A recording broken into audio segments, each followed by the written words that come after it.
Mateo 16, verso 23. Nuestro tema de esta mañana son unas palabras en griego.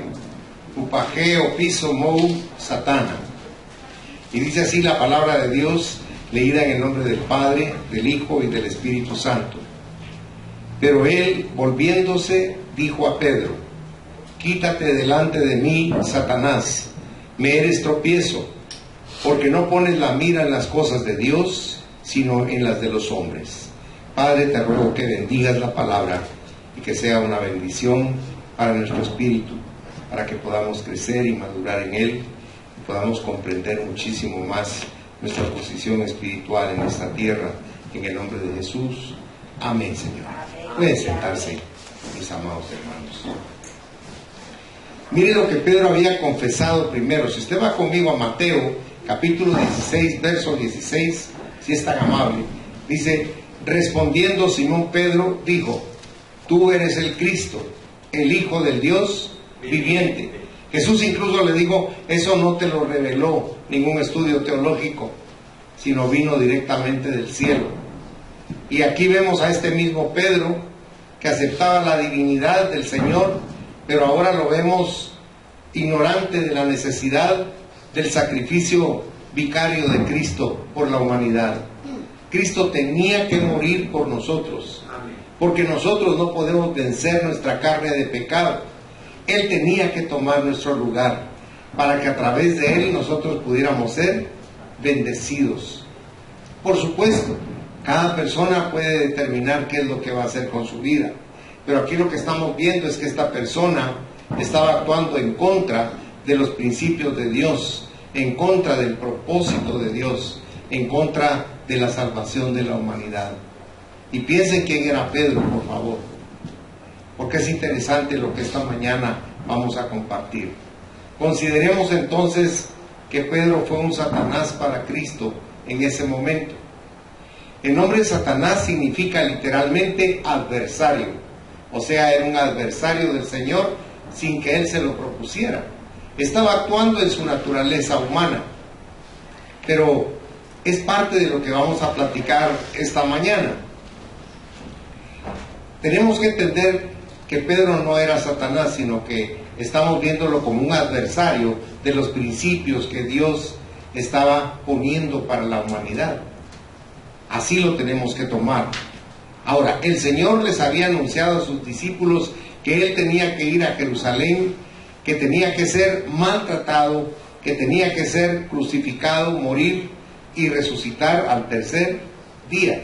Fíjense qué maravilloso que les explicó estas cosas, pero recuerden que el ser humano es una persona que no atiende esos detalles, porque a pesar de eso, en su corazón ellos no lo lograban asimilar, no lo podían creer. ¿Se recuerda cuando resucitó? Reaccionaron de diversas maneras porque no sabían, no entendían qué era lo que estaba pasando, a pesar de que el Señor se los había dicho. Mire conmigo ahí en Mateo, si es tan amable, Mateo 16, 21, dice la palabra: desde entonces comenzó Jesús a declarar a sus discípulos que le era necesario ir a Jerusalén y padecer mucho de los ancianos, de los principales sacerdotes y de los escribas, y ser muerto y resucitar al tercer día. O sea, les estaba planteando ese plan de salvación que Dios creó desde Génesis 3:15, ese hilo rojo que recorre la Biblia desde el Antiguo hasta el Nuevo Testamento, ese plan de salvación que Dios había instituido para nosotros. Y entonces vemos que en relación a este versículo que leímos, si usted lee conmigo Mateo 16, 22, entonces Pedro, tomándole aparte, comenzó, note, a reconvenirle, diciendo: Señor, ten compasión de ti, en ninguna manera esto te acontezca. Fíjese cómo perdió él el norte, cómo perdió él el propósito que tenía Cristo desde que nació para bendecir a la humanidad. La palabra griega de la cual se traduce a reconvenirle es epitemán, que literalmente sería a reprender, O sea, Pedro estaba como regañando a Jesús para que no fuera a la cruz del Calvario, para que no expusiese su vida por la humanidad. Estaba llamándole la atención para que desistiese de su propósito. Fíjense qué locura en el corazón de Pedro. Pero el Señor le contestó esa palabra tan dura que leímos al principio: quítate de delante de mí, le dijo, Satanás. Y le explicó por qué. Le digo, estás poniendo las cosas, le digo, la mirada en los hombres, en la naturaleza. No estás poniendo la mirada en lo sobrenatural, en lo espiritual. Por eso a Nicodemo le tuvo que explicar Jesús que tenía que nacer de nuevo para poder comprender la sobrenaturalidad de lo espiritual. Porque la palabra de Dios no es mística, la palabra de Dios es revelada. Y el propósito de su revelación es para abrir nuestros ojos. Muchas veces le he repetido a usted una llamada que está en 2 de Corintios capítulo 4, versículo 4, donde dice Pablo, en los cuales el Dios de este siglo, refiriéndose al diablo, dice, ha cegado el entendimiento. Note que no ha cegado los ojos, porque no está hablando de algo natural, está hablando de algo que es espiritual. Dice, ha cegado los ojos de los incrédulos, para que no les resplandezca la luz. Fíjense que el evangelio, la gente cuando oye esa palabra cree que es una religión. Evangelio viene de evangelión, una palabra griega que quiere decir buenas nuevas. Son buenas noticias para todas las almas, porque está hablando de la salvación, pero no de su cuerpo, sino de la salvación de su alma. Mi papá muchas veces peleó conmigo por ese tópico, pero cuando ya estaba para morir me dijo, ahora entiendo la imposibilidad que tengo sobre mi propia vida. Y le expliqué que eso está en la Biblia también. Ningún hombre se puede enseñorear de su vida. Usted no le puede decir a su cuerpo, no te vas a morir. Lo más seguro que tenemos en esta tierra es la muerte. Por eso es tan necesaria la vida eterna que Jesucristo ofrece. Pero sin embargo, el ser humano va en contra de eso, se pone en contraposición de Dios y comienza a argumentar su filosofía, sus pensamientos, sus sentimientos, sus emociones, y no acepta lo que Dios dice. Cristo le tuvo que decir a los religiosos judíos, ustedes prefieren las tradiciones religiosas que la verdad que yo les estoy enseñando. Y así era cierto. Lo estaban rechazando de plano, no les interesaba. ¿Sabe por qué? Porque implica un cambio, y nosotros somos dados a no cambiar. Sobre todo ese cambio espiritual que hace que nosotros nos transformemos en personas diferentes. Porque los cambios cosméticos son temporales, pero cuando son cambios espirituales son permanentes. No tiene usted que andar fingiendo o aparentando, porque es algo que emana de lo profundo de su corazón. Por eso, si usted quiere conocer a una persona, si es cristiana verdaderamente, obsérvela. Observe su forma de ser, su forma de actuar, su forma de hablar, y usted va a conocerlo. Jesucristo lo puso de otra manera y dijo, por sus frutos los conoceréis. Ahora, ¿qué frutos son esos? Si usted va a Gálatas 5, capítulos 21 y 22, usted va a ver ahí que primero es amor, y luego ¿qué sigue?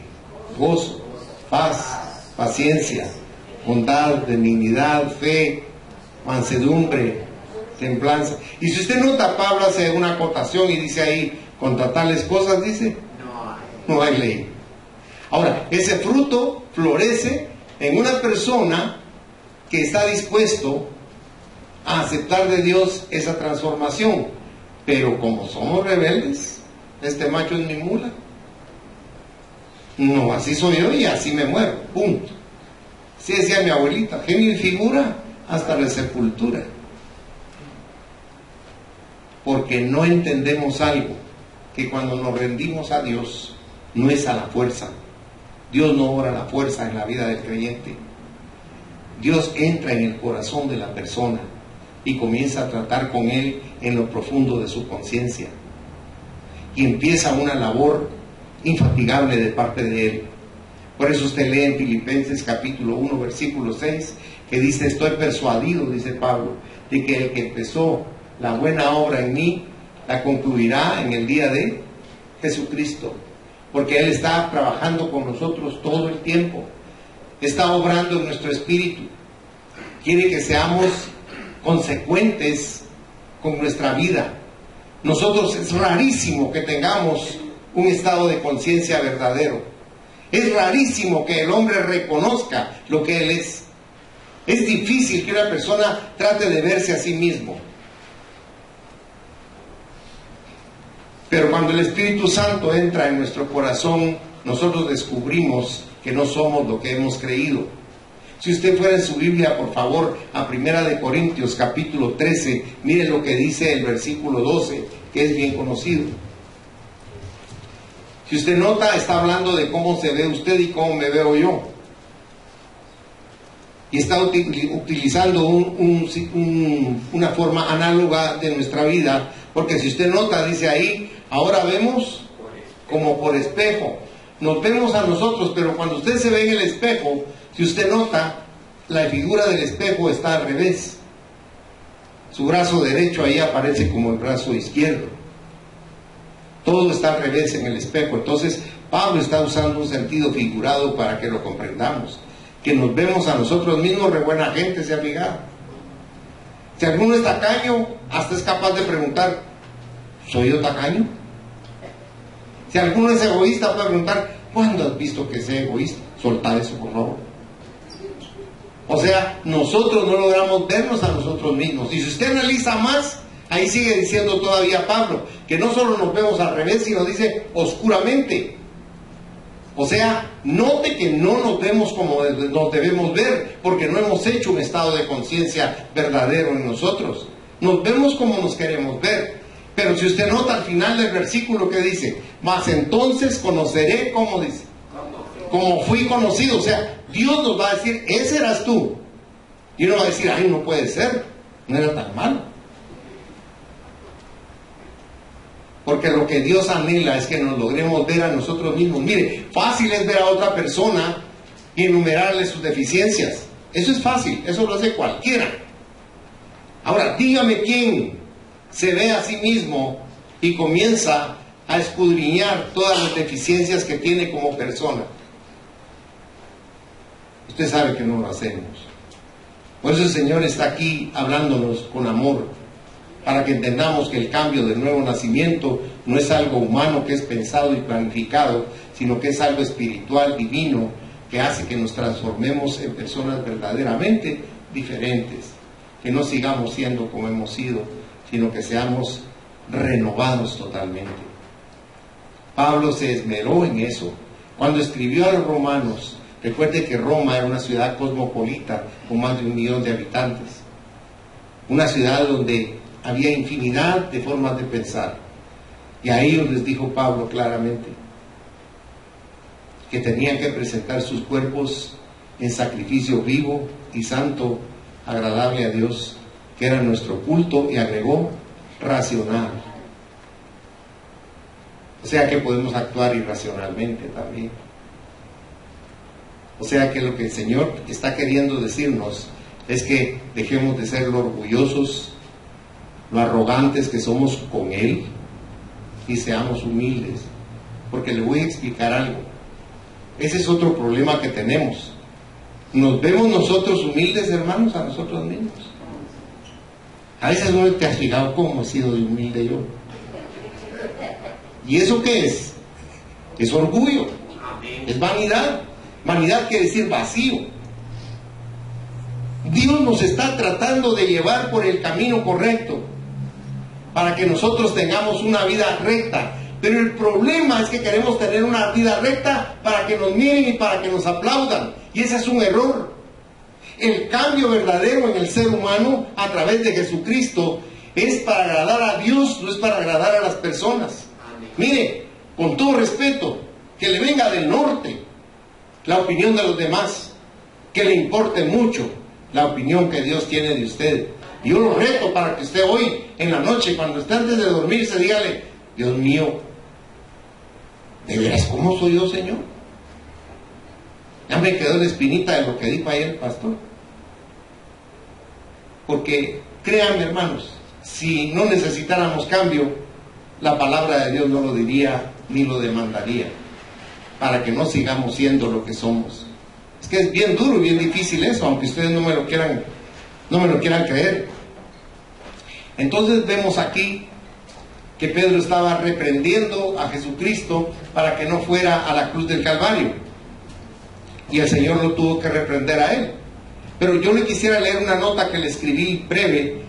Dice: al llamar Satanás a Pedro, Jesús no implicaba ni que Pedro estuviese poseído por el demonio, ni que estuviese controlado por Satanás. Sencillamente quería decir que las acciones y palabras de Pedro eran las que podrían esperarse de Satanás, nombre que significa adversario. Al protestar contra el Calvario, Pedro venía a ser un estorbo para el Señor. Cada cristiano es llamado a tomar su cruz y a seguir al Señor Jesús. Pero cuando la cruz aparece en el camino delante de nosotros, una voz en nuestro interior nos dice: no la quiero, dejémosla ahí, salvémonos de la cruz. O bien las voces de seres queridos tratan de apartarnos del camino de la obediencia. En estas ocasiones también nosotros hemos de decir: apártate de mí, Satanás, me eres un estorbo. Porque siempre van a haber personas que nos van a querer alejar de Dios o de las cosas de Dios. Y ahí es donde ustedes tienen que aplicar esta palabra griega, upageo pisomou satana, para que se aparte de sus vidas, para que se aparte de ustedes. Porque el ataque va a ser inminente y continuo, no va a parar nunca. Es algo tremendo, es algo terrible. Entonces Pedro, sin quererlo, estaba haciendo el trabajo de Satanás, estorbando la labor que Cristo iba a hacer por toda la humanidad. Luego tenemos que definir la expresión upage o piso mou satana. Dicha expresión en el griego se traduce: vete de mi vida, Satanás, pero en su sentido literal sería: ponte detrás de mí, Satanás. Uno de los padres de la iglesia nació aproximadamente en el año 185 en Alejandría, se llamaba Orígenes y es el padre de la iglesia griega. Según Orígenes, el mensaje de Jesús a Pedro era: Pedro, tu lugar está detrás de mí, no delante. Tu lugar consiste en seguirme en el camino que yo elijo, no en conducirme por el camino que tú quisieras que yo siguiera. Fíjense qué importante lo que Dios le estaba diciendo a Pedro para que aprendiera. Yo le quiero explicar algo. No piense que eso se quedó ahí, o que Pedro simplemente se sintió ofendido o pensó que era algo peyorativo para él, sino que Pedro tomó en su justa dimensión las palabras del Señor. Y yo lo reto para cuando pueda que lea la primera carta de Pedro y la segunda carta, y usted se va a asombrar de ver la erudición que ese pescador tenía. No había ido a una universidad, ni en Grecia ni en Alejandría, pero tenía un conocimiento formidable. ¿Sabe por qué? Porque el conocimiento que viene de Dios no es humano, no es académico, es un conocimiento superlativo que no viene de hombre, sino viene de Dios, y Él es la palabra. Por eso es tan importante. Yo le he dicho a usted que lo que yo le diga a usted mío no lo reciba, pero si viene de la palabra de Dios, recíbalo, porque es Dios hablándonos. Esa es la verdad. Sí. Usted no tiene necesidad que yo le hable a usted. Yo soy igual que usted. Tengo deficiencias, peco, me equivoco, pero estoy aferrado a Jesucristo, porque sin Él me muero. Yo entendí que Él es la razón de mi vida, y yo lo amo con todas las fuerzas de mi alma. Yo paso todo el día hablando con Él. Usted va a pensar que estoy loco. Pues sí, estoy loco por Él. Hablo con Él de día, de noche, a la hora que me despierte en la noche. Mi próstata me hace el favor de levantarme para que hable yo con Él. Antes me caía mal la próstata, hoy la amo, porque me hace que me levante. Y hasta acabar a la hora me asombro cuando a las 3 de la mañana, digo yo, y ahí voy para el baño, pero ahí voy hablando con Dios. Una vez yo le dije a una hermana, fíjate, le dije, yo quisiera encontrar un lugar donde meterme para hablar con Dios y nadie me moleste. Ah, me dijo ella, yo te doy la clave. ¿Cuál es? El inodoro, me dijo. Dije, es un lugar profano, eso no es para eso, le dije. Mira, me dijo, yo me mandé a hacer un inodoro lindo, me dijo. Es un cuartón grande, hasta allá está la taza y el lavamanos. Aquí puse flores, dejé una entrada de luz, y ahí tengo mi estera, ahí me voy a hincar, mira. Y cuando me llega a buscar la gente, es que fíjense que me urge hablar con ella. Está ocupadísima ahorita, no lo puede atender. Porque ellos sabían que cuando entraba al baño, o cuando usted entra al baño le llegan a hablar. Ahí está uno bien privadito. Pues es feo el lugar si usted quiere, pero es el único lugar donde no me molesta, fíjese. Porque a mí me llaman mañana, tarde y noche. Pero ahí, gracias a Dios, mire, y dejo el celular afuera y apagado. Y entonces puedo hablar con Dios todo el tiempo. Yo no puedo vivir sin hablar con Él. Y eso me ha ayudado a verme a mí mismo y a darme cuenta cuántas cosas tengo que cambiar de mi vida. ¿Y sabe qué es lo mejor que he aprendido de verme a mí mismo? A ser empático con los demás. A que en lugar de que condene yo los errores o las equivocaciones de los demás, los considere, porque de ahí vengo yo. Vayan su Biblia, por favor, a Romanos capítulo 2, versículo 1. Mire lo que dice ahí Pablo. Es que Pablo recibió de Dios esa enseñanza. Por eso es tan sabio y escribió tantas cartas. Y Pablo dice en esa porción que le estoy citando de Romanos 2.1, por lo cual dice, hablando genéricamente, dice, eres inexcusable, oh hombre, quien quiera que seas tú, que juzgas. ¿Por qué? Porque en lo que juzgas a otro, ¿qué dice? Te condenas a ti mismo. Porque tú que juzgas, ¿qué dice? Haces lo mismo. ¿Me entiende? Pero eso tuvo Dios que trabajar mucho en mí para que yo lo considerara. Porque cuando alguien hace algo equivocado, uno lo señala, tan bruto este hombre, no cambia. Y no debe ser así. Dios tiene misericordia con nosotros. Mire, hay hermanos o hermanas que cuesta soportarlos. Pero ¿sabe qué dice Dios? Que nos soportemos en amor unos a otros. Porque ¿sabe qué? Dios nos soporta a nosotros.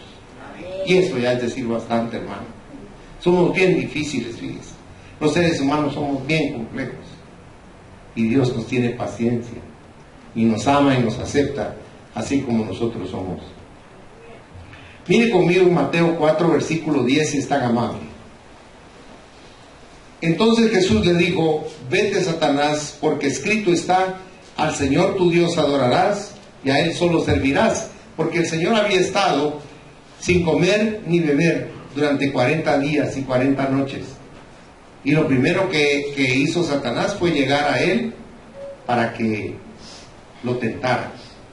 Lo primero que le dijo Satanás a Jesús fue, si eres hijo de Dios, di que esta piedra se convierta en pan. Y ahí él le quería meter duda en su corazón. Y en todo el tiempo Jesucristo, ¿qué hizo? Le contestó con la Biblia. Ahí le citó Deuteronomio capítulo 8, versículo 13, y le dijo, no solo de pan vivirá el hombre, sino de toda palabra que sale de la boca de Dios, de Jehová, vivirá el hombre. Porque es una comida que no habíamos conocido antes, la palabra de Dios. Eso nos nutre, eso nos da vida, eso nos enseña y nos muestra realmente un camino de vida esplendoroso, maravilloso. Cuando usted era niño no habían problemas políticos en Guatemala, ¿verdad? Nada de eso que se ve ahora. Sí había. Y peores porque ahora hay mucha información. En esa época no había información. Siempre han habido problemas, siempre han habido dificultades. Esas no se van a terminar. Ni aquel tiempo fue mejor, ni este fue mejor. Siempre hay dificultades. Pero el que está tomado de la mano de Dios siempre sale avante. Amén. Siempre logra sobrevivir y salir adelante de todas estas situaciones y circunstancias. Aquí Jesucristo en esta porción, cuando lo llegó a tentar, lo humilló, lo sacó fuera a Satanás y se tuvo que ir. Ya no tuvo que estarlo perturbando. Pero aquí el Señor está enseñándole a Pedro a que tome su lugar, porque Pedro tenía que entender que él era un seguidor de Dios, que estaba en sujeción a Dios, pero también tenía que admitir que estaba equivocado, que era un discípulo y que ocupaba el lugar que no les correspondía. Él no tenía por qué reprender a Dios, pero gracias a Dios lo comprendió, como le digo, porque no podemos pelear con Dios. ¿Usted se ha fijado que hay gente que pelea con Dios? ¿Que se enoja con Dios? No sé si usted vio un sketch que sacaron en internet, donde en el aula de una universidad de los Estados Unidos, el maestro ordenó que todos los alumnos fueran ateos. Y de todos los alumnos hubo uno que se levantó y le dijo que no podía ser ateo, que él creía en Dios y que amaba a Jesucristo. Y este hombre luchó contra él de 1000 formas para sacarlo de la universidad, para que no pudiese graduarse, para que no pudiera estudiar. Le hizo la guerra como usted no se imagina, con todo el poder que él tenía en el magisterio de esa universidad. Pero llega un momento en que él lo confronta y le saca la verdad. Y le digo: ¿por qué está usted tan enojado con Dios? Yo no estoy enojado porque no creo en Él. Usted está enojado con Dios. Dígame por qué. Y él le tuvo que decir: porque se murió mi madre. O sea, él tenía un gran resentimiento contra Dios, porque ¿a quién es más fácil culpar? A Dios, ¿verdad? Siempre lo culpamos a Él de las cosas que nos acontecen, sobre todo si son malas. Pero no es así. Estamos equivocados. Por eso, si usted fuera conmigo en su Biblia a Romanos capítulo 9, el versículo 20, mire cómo dice. Romanos 9:20 dice: mas antes, oh hombre, ¿quién eres tú para que alterques con Dios? Dirá el vaso de barro al que lo formó: ¿por qué me has hecho así? O sea, no podemos pelear con Dios, porque la diferencia entre usted y Dios es que usted no sabe lo que va a pasar dentro de media hora. Dios sabe lo que va a pasar con su vida mucho más adelante. Él sí sabe, Él es omnisciente, nosotros no. Por eso es tan importante que nosotros nos integremos a lo que Dios manda, porque vamos a conocer una manera de vivir diferente, distinta a la que hemos experimentado. No nos podemos adelantar a la voluntad de Dios ni decirle a Dios cómo debe actuar. Está como aquellos pacientes que llegan donde el doctor, le dicen de qué están padeciendo y le dicen: pero quiero que me recete tal y tal y tal cosa y que me mande tales y tales exámenes. Y el doctor se queda con los ojos abiertos. ¿Para qué monte el doctor si se lo sabe todo? Pues con Dios a veces queremos hacer así también, pero no se puede. Eso no se puede. Y concluyo el mensaje. Apliquemos esa expresión: apártate de mí, Satanás. Debemos aprender a aplicarla, porque suena duro si usted quiere, pero todo lo que se oponga a los planes divinos para una congregación se constituye en un adversario para la iglesia. Cuando un oficial de la iglesia está queriéndole corregir la plana al pastor y lo quiere apartar también de su proyecto, de su ministerio, es un adversario también.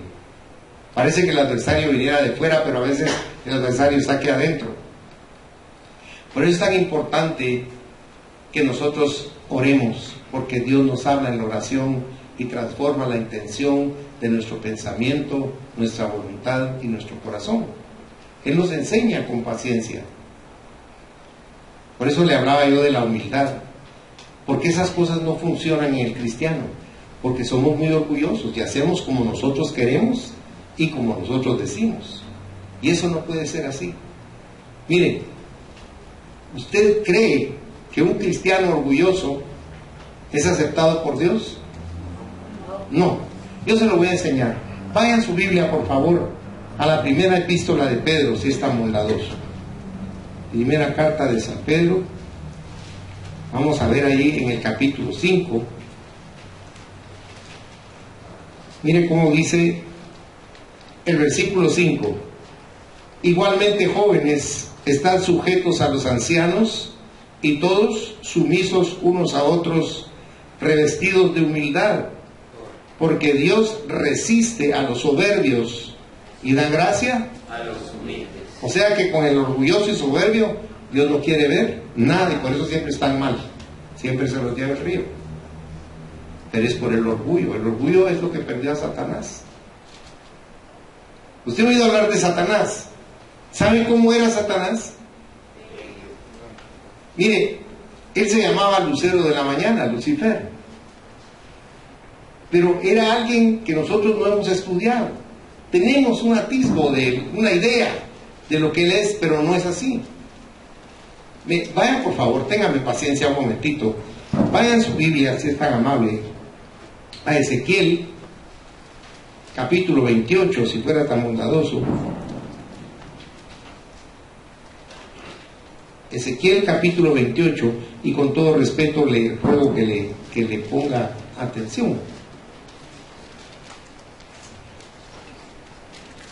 Miren cómo dice aquí.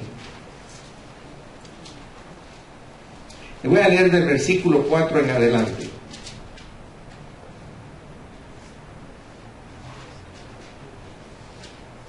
Permítame.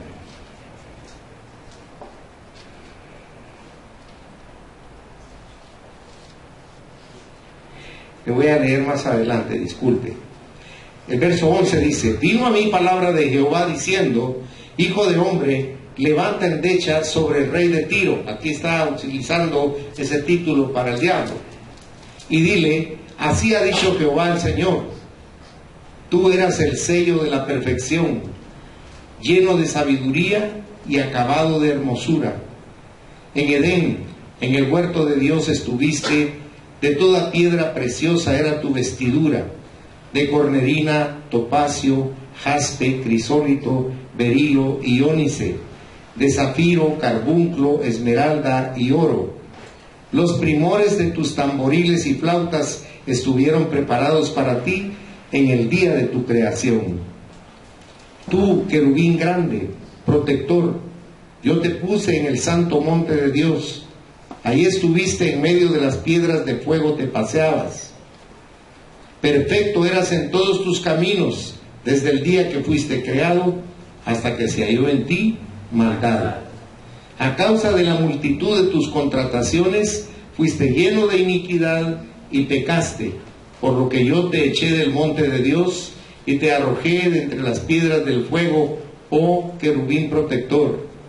Se enalteció tu corazón a causa de tu hermosura, corrompiste tu sabiduría a causa de tu esplendor. Yo te arrojaré por tierra delante de los reyes, te pondré para que miren en ti. Con la multitud de tus maldades y con la iniquidad de tus contrataciones, profanaste tu santuario. Yo pues saqué fuego de en medio de ti, el cual te consumió, y te puse en ceniza sobre la tierra a los ojos de todos los que te miran. Todos los que te conocieron de entre los pueblos se maravillarán sobre ti. Espanto serás y para siempre dejarás. Se va a terminar un día. Pero note que no era cualquiera. Era un ser que tenía un gran privilegio en el cielo con Dios. Pero de él emanó la maldad. De él salió esa maldad que se llama orgullo. Hermanos, les voy a dar un consejo con todo respeto, con todo amor. No sean orgullosos por amor de Dios. Dios abomina el orgullo.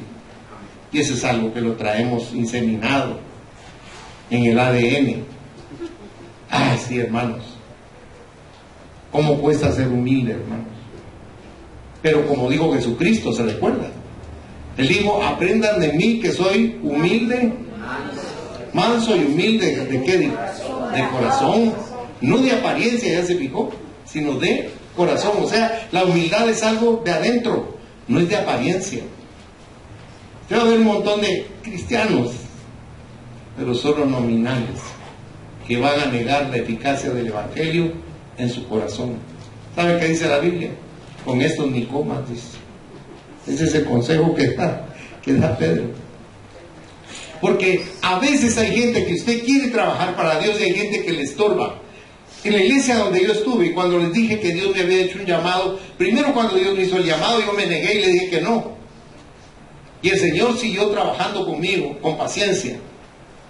Y cuando dije en mi iglesia que Dios me había llamado para el pastorado,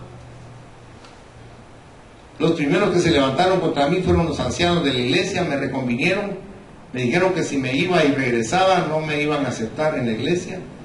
Y al final el pastor me dijo, hazme el favor, andate vos y tu familia de la iglesia, no te queremos ver más. Fíjese que se lo estoy contando por una razón. Parece como que hubiera cometido un pecado horrible para que me echaran de esa forma. Estoy tratando de ponerle un ejemplo bien claro de lo que estamos hablando esta mañana. Cuando nosotros queremos servir a Dios, hay gente que se levanta en contra de nosotros.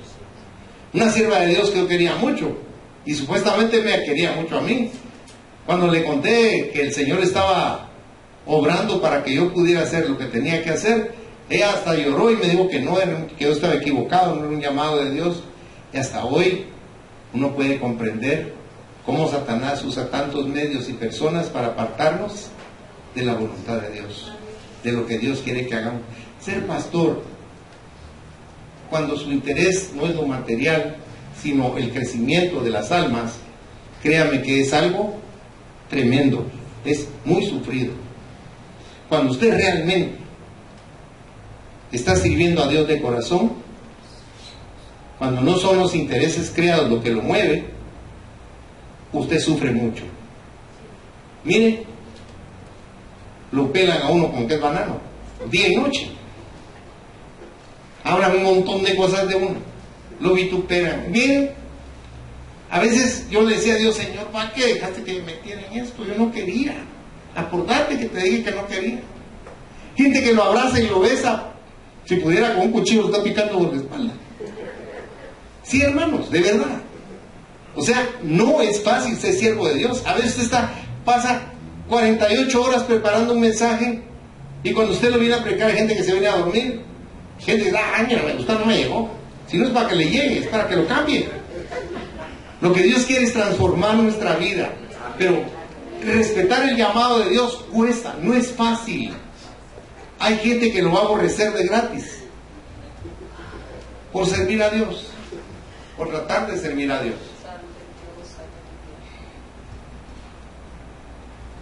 Dice el consejo teológico que si su cónyuge, sus hijos, sus amigos, sus vecinos, su mejor amigo se pone en contra suyo para que no sirva a Dios, que le diga, apártate de mí, Satanás. Suena un poco duro, ¿verdad?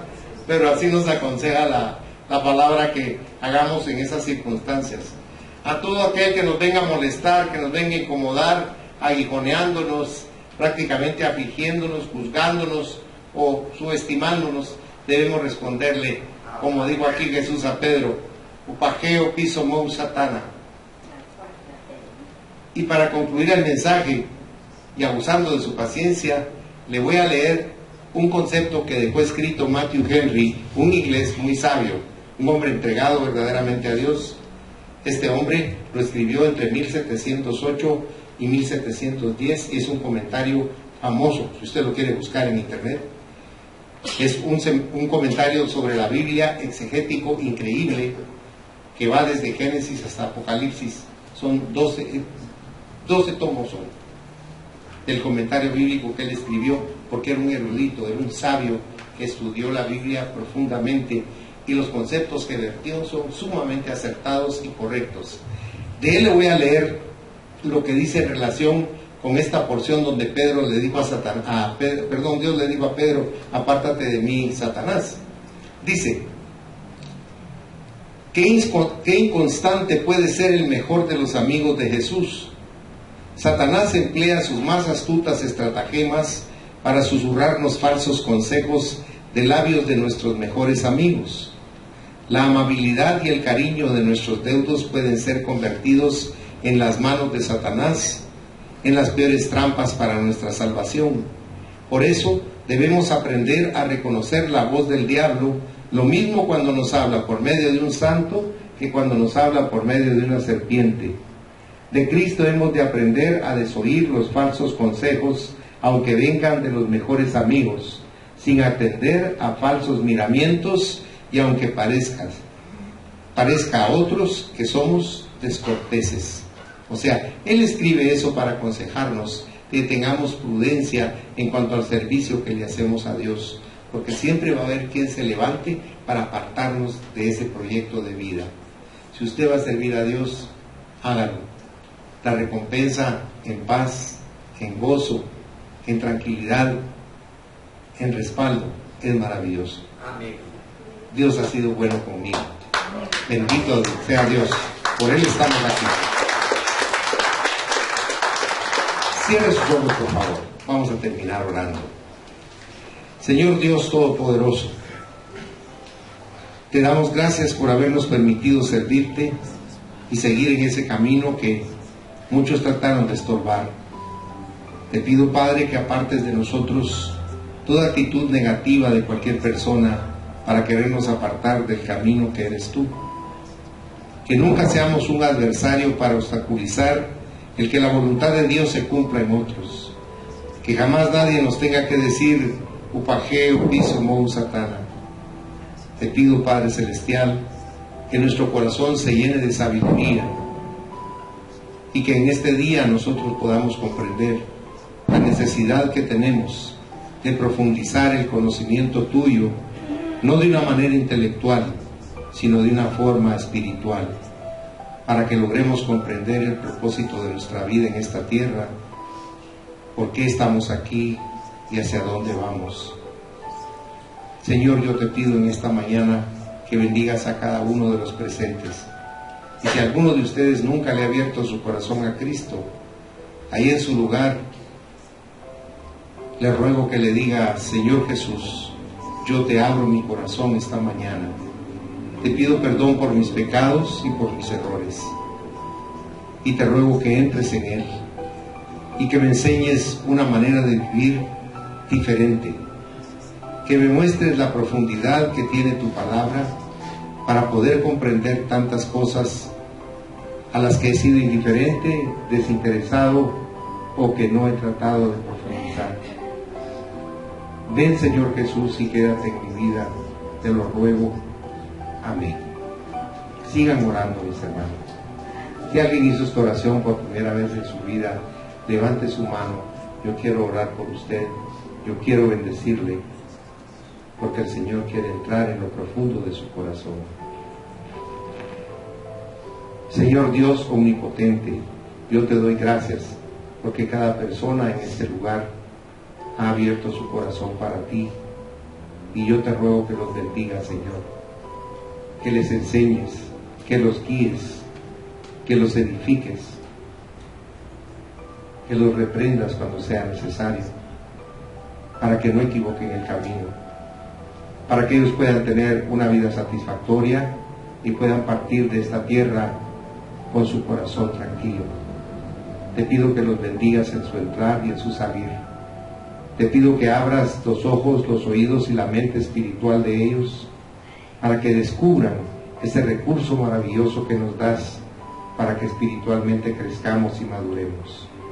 En tus manos de amor yo los pongo, bendiciéndolos, Señor, en el nombre del Padre, del Hijo y del Espíritu Santo. Amén, Señor, y amén. El Señor les bendiga ricamente, mi Señor.